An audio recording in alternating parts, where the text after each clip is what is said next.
Do you struggle to communicate your ideas in English? If you aren't good at communicating in your native language, then you are likely not to be good at communicating in English either.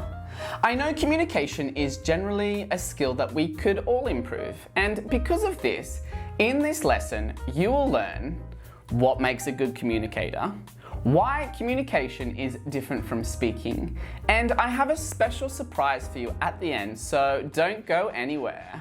To understand fast-speaking natives, be understood by anyone, and connect to the world, make sure you hit that subscribe button and the bell down below. That's exactly what this fan did, and they say that our channel has improved their overall fluency. So join our growing global community so you don't miss any of our new lessons. Communication is like being on a roundabout. There are things coming from all different directions. You have the speaker, the listener, and the message. Sometimes you can go ahead. Sometimes you've got to wait your turn. And other times you even change the course as you go.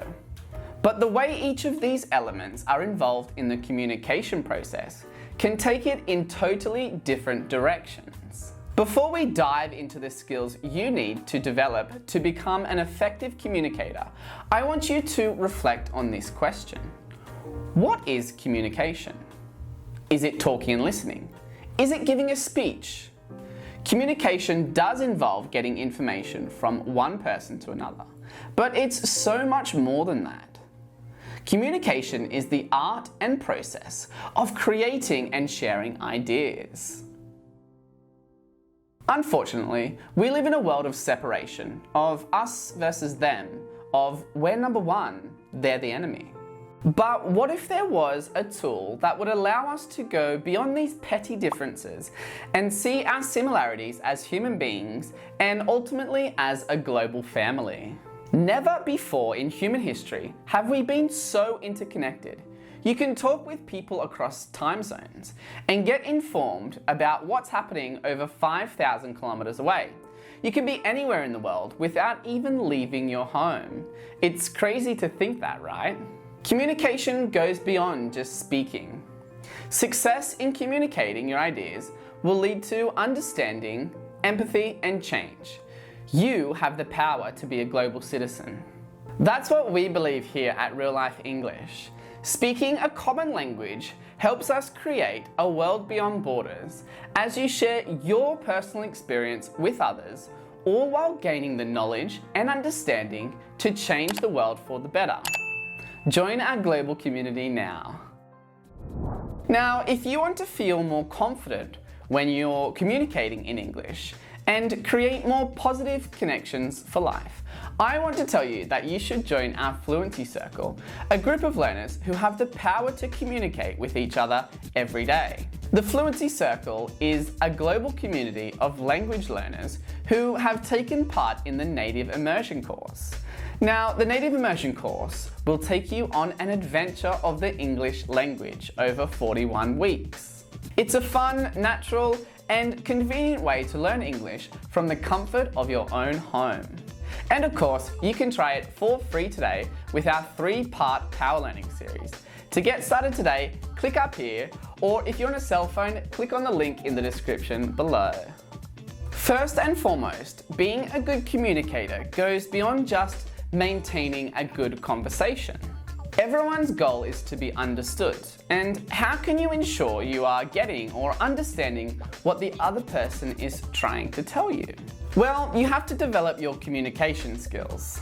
They are the tools we use to remove the barriers in communication, listening, understanding, and responding. Let's take a look at each one of them.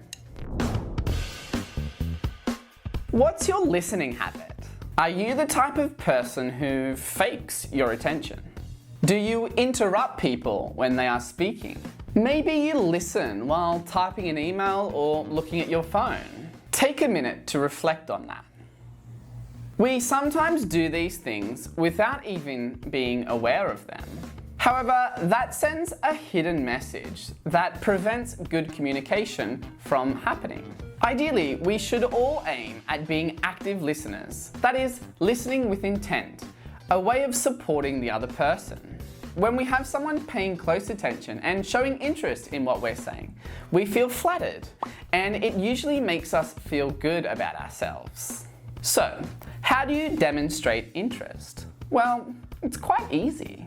Visibly give the person your full attention. Not only with your ears, but also with your whole body.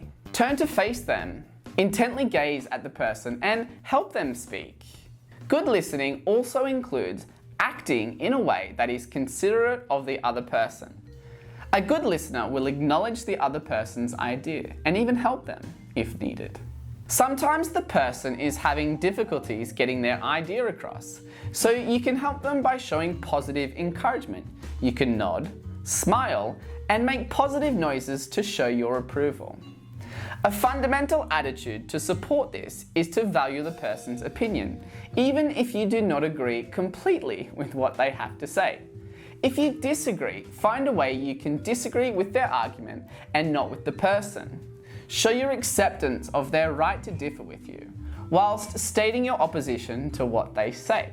That brings me to the second aspect of good communication, which is understanding. Stephen Covey says that understanding others before trying to be understood is a habit of highly effective people. You can learn more about his ideas and how to learn English effectively with this lesson based on the best-selling book, The 7 Habits of Highly Effective People. Now, the same words have different meanings depending on how we interpret them. This is often where communication breakdown happens. People won't always understand your ideas the same way as you. How we interpret what we hear or read is affected by the thought we have in our minds when we are listening. Thus, the importance of focused and active listening. Another golden tip to build the bridge in communicating well is finding a balance between asking questions and using statements. This will help you build rapport and generate connection with the other person, rather than having them feeling like you're lecturing them. Asking positive questions is generally a good approach, both to test your own understanding and also to demonstrate interest. There are many types of different questions you can ask a person, such as, "So what you're saying is?" "What you mean is?" "What you're trying to say is?" Another way of creating an atmosphere of understanding is by giving extra meaning to the words you use through the use of intonation. Check out how Andrea explained it in this lesson. Jane spoke English yesterday. Jane spoke English yesterday. Jane spoke English yesterday. Jane spoke English yesterday. One great tip I can give you is to pause before you dive into a response or comment about what the other person has said. Give yourself some time to notice your own internal references on the topic, and if you are truly openly listening or if your inferences are biased. This is if you already have a solid or strong opinion on a topic. Pauses are always good to emphasize what you're saying. Think about what you would say and the effect that it would likely have. Also, be okay with silence. We tend to feel uncomfortable when there's a long pause in a conversation. Pauses can also be an invitation for the other person to speak as well. Some people may need time to process what they heard and what they'll say. And finally, pay attention to how you react to what the other person says. There are other elements involved in communication that go beyond the words you say. They are body language, tone of voice, eye contact. Sometimes when you are not interested in what the other person is saying, or your mind is elsewhere while they are speaking, there are many non-verbal signals that speak louder than words. You may be nodding your heads, but your lack of eye contact may show the person you're not listening to them.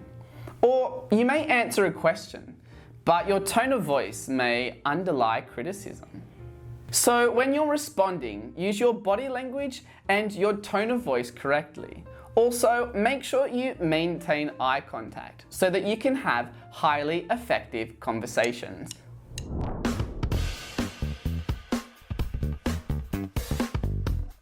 So real lifers, in this lesson, we have looked at the main important skills in becoming a good communicator. So now we're going to practice a real life conversation for you to start working on your communication skills. Here's the exercise. I want you to film yourself while you're having a conversation. I'm going to ask you a question and give you the beginning of your answer. Then I want you to continue giving your answer for about 30 seconds or so. Whilst you are answering, have in mind what we discussed, like your tone of voice, your eye contact, intonation and body language, and so on. When you finish, I invite you to share it on your Instagram stories and make sure you tag us at reallife.english and use the hashtag #reallifecommunication, and we will happily share some of your stories. Ah, yeah.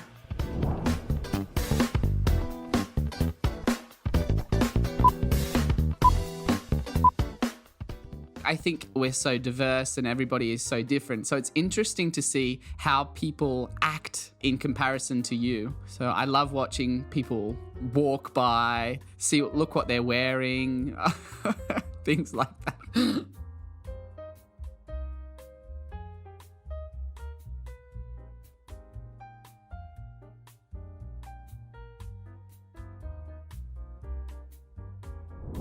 You can start practicing these skills right now.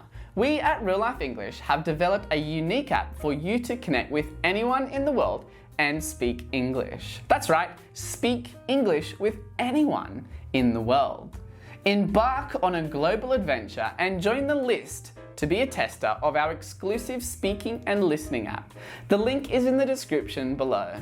Last thing, if you want to keep learning, run over to our Instagram because I have a bonus lesson for you there. We also have lessons for you every day on all of our channels, podcast and Instagram. So make sure you hit the subscribe button and the bell down below so you don't miss any of our new lessons on the Real Life English channel. Ah, yeah. I'd like a cappuccino and a croissant, please. I'd like a cappuccino and a croissant, please. I'd like a cappuccino and a croissant, please. Okay. Hi, I'd like a